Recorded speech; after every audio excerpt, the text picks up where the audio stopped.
मुझे भी यही लगता है भाई साहब कि जिंदगी की यही रीत है, हार के बाद ही जीत है। तो इस बार का दावा तो इस बार महापौर के चुनाव में एक बार आप असफल हो चुकी हैं। एपीजे अब्दुल कलाम का एक क्वाइट याद आता है कि when you read unsuccess story you will get ideas to get success. तो उस असफलता से आप कुछ सीखी है कि क्या गलतियां हुई या किसने आपको क्या कैसा धोखा दिया? मुझे नारी के सम्मान में, नारी के सम्मान में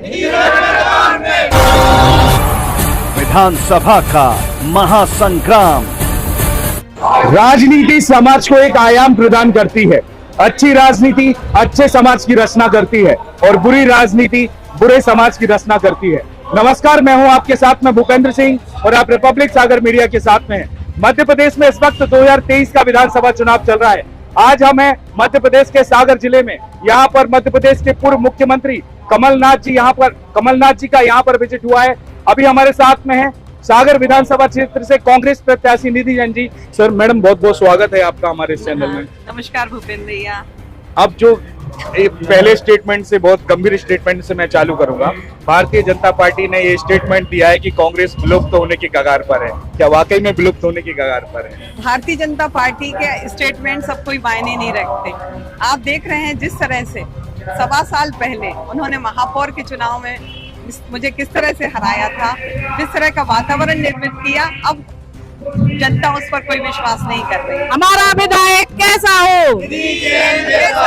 नारी के सम्मान में, नारी के सम्मान में। अब 2023 का विधानसभा चुनाव चल रहा है। कमलनाथ जी का यहाँ पर विजिट हो रहा है। क्या प्रभाव पड़ेगा सागर की राजनीति? प्रभाव पड़ चुका है।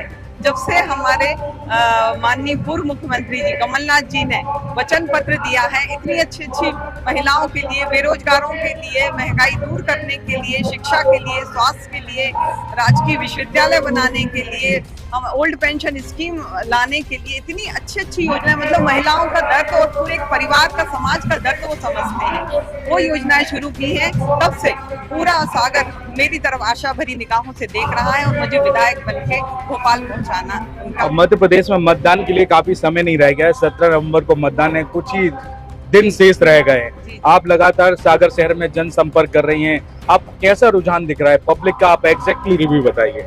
बहुत बढ़िया, बहुत ही अच्छा माहौल बना हुआ है और लोग, जनता मुझे बुला रही है कि दीदी, मेरी भाभी, मुझे अब आपको ही लाना है, क्योंकि पिछली बार आपके साथ जो रणनीति अपनाकर भारतीय जनता पार्टी ने ये छीन लिया था महापौर का पद, अब हम आपको विधायक बना के भोपाल पहुंचाएंगे। महापौर के चुनाव में एक बार आप असफल हो चुकी हैं। एपीजे अब्दुल कलाम का एक क्वाइट याद आता है कि when you read unsuccess story you will get ideas to get success. तो उस असफलता से आप कुछ सीखी है कि क्या गलतियां हुई या किसने आपको क्या कैसा धोखा दिया? मुझे भी यही लगता है भाई साहब कि जिंदगी की यही रीत है, हार के बाद ही जीत है। तो इस बार का दावा तो इस बार का जो दावा है मध्य प्रदेश का, प्रभु पर मुझे विश्वास है।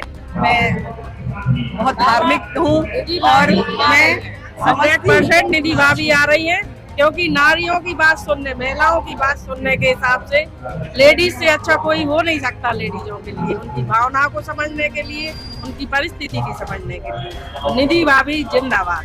अब है ना, एक भारतीय जनता पार्टी के कुछ नेता कार्यकर्ता बोल रहे हैं कि सागर विधानसभा क्षेत्र ने कांग्रेस मतलब सागर विधानसभा क्षेत्र में कांग्रेस ने वॉक ओवर दे दिया कि महिला उम्मीदवार को उतारा है। वो आपको बहुत कमजोर समझ रहे हैं। मैं सीधी भाषा में बोलना चाह रहा हूँ, तो आपकी ताकत क्या है, उसका अंदाजा उनको है क्या?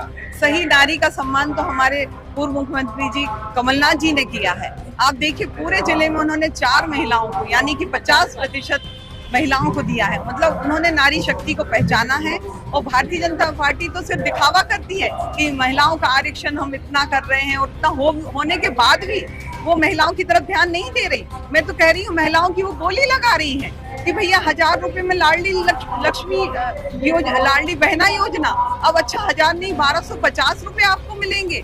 उसके बाद वो फिर बोली लगाती है 3000 रुपए। क्या महिलाएं बिकाऊ है क्या?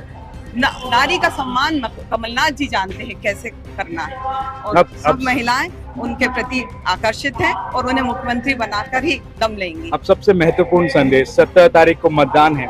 मतदान देने से पहले मतदाता किन बातों का ध्यान रखें, उसके लिए आप क्या संदेश देना चाहते हैं? पूरे शहर के विकास के लिए और जो छोटी छोटी सी जन समस्याएं हैं समाज में हम रहते हैं, तो हमें किस तरह जागरूक रहना चाहिए, किस तरह की कठिनाइयों से हमें सामना करना पड़ता, उनको मैं यहाँ पर सबसे पहले लाऊंगी। भ्रष्टाचार सबसे पहले खत्म करूंगी। ये जो नालियां हैं, दोनों पूरी गलियों में नालियां खुली पड़ी हैं, उनको मैं ढकूंगी, पूरा वातावरण अच्छा करूंगी, तालाब की सबसे पहले सफाई कराऊंगी, बेरोजगारी और महंगाई दूर करूंगी। मैं आप सभी सागर की जनता से निवेदन करती हूँ कि 17 तारीख को अवश्य जाएं मतदान करने, सबसे पहले मतदान करें मेरे पक्ष में और उसके बाद कोई दूसरा काम करें। कितनी अपेक्षा कर रही है मध्य प्रदेश में, कितनी सीट आएंगी कांग्रेस? ये अब मुझे कुछ कैलकुलेशन आता नहीं है, मैं तो स्वयं अपना देख रही हूँ, मेरे पास उतना आकलन करने का भी समय नहीं है। हाँ, समय नहीं है। मैं तो टारगेट है ना, अर्जुन ने जो मछली की आंख पे टारगेट किया था, मेरा भी वही लक्ष्य है, सागर विधानसभा सीट। ठीक है, बहुत बहुत धन्यवाद चैनल के साथ में जुड़ने के लिए।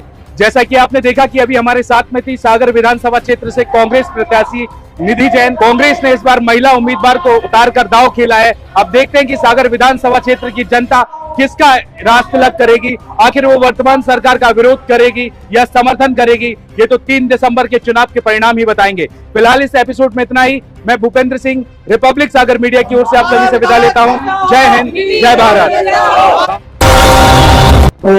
बज गया बिगुल, बिछ गई चुनावी बिसात, किसका बजेगा डंका